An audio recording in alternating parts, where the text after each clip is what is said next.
बीडमधील काँग्रेसच्या सद्भावना पदयात्रेचा दुसरा दिवस. मसाजोग ते बीड काँग्रेसची सद्भावना यात्रा सुरू, तर आज बीडमध्ये सद्भावना रॅलीचा समारोप होणार.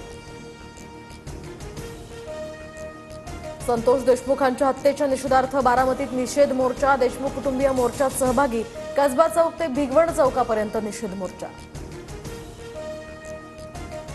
संतोष देशमुख हत्येच्या निषेधार्थ आता परभणीच्या पूर्णा आणि जिंतूरमध्येही कडकडीत बंद, तर सोलापूरच्या सांगोल्यात सुद्धा बंदची हाक. आरोपींची पाठराखण करणाऱ्यांना सहआरोपी करण्याची मागणी. मला फक्त ओबीसींचे नाही तर समाजाचे नेतृत्व करायचंय. ओबीसी मराठा संघर्ष कमी करण्यासाठी मी प्रयत्नशील.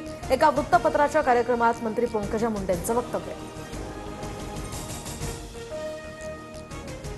पुणे अश्लील कृत्य प्रकरणातील आरोपीला आता ससूनमध्ये वैद्यकीय चाचणीसाठी नेलं, तर गौरवसह मित्र भागेश ओसवाल याला सुद्धा आज कोर्टात हजर केलं जाणार. गौरव अहुजाच्या मेडिकल रिपोर्टमध्ये अल्कोहोलचं प्रमाण. कराडमध्ये केलेल्या रिपोर्टमध्ये अल्कोहोलचं प्रमाण असल्याची माहिती समोर. सतीश भोसलेला अटक न झाल्यामुळे बीडमधील शिरूर कासार बंदची हाक. सतीश भोसलेवर गुन्हा दाखल, मात्र अद्यापही अटक नाही. शिरूर कासार पोलीस ठाण्यावर आक्रोश मोर्चा. ठाकरेंच्या शिवसेनेचं ईशान्य मुंबईमध्ये निर्धार शिबिर, तर उद्धव ठाकरे, आदित्य ठाकरे आणि संजय राऊत या ठिकाणी संबोधित करणार.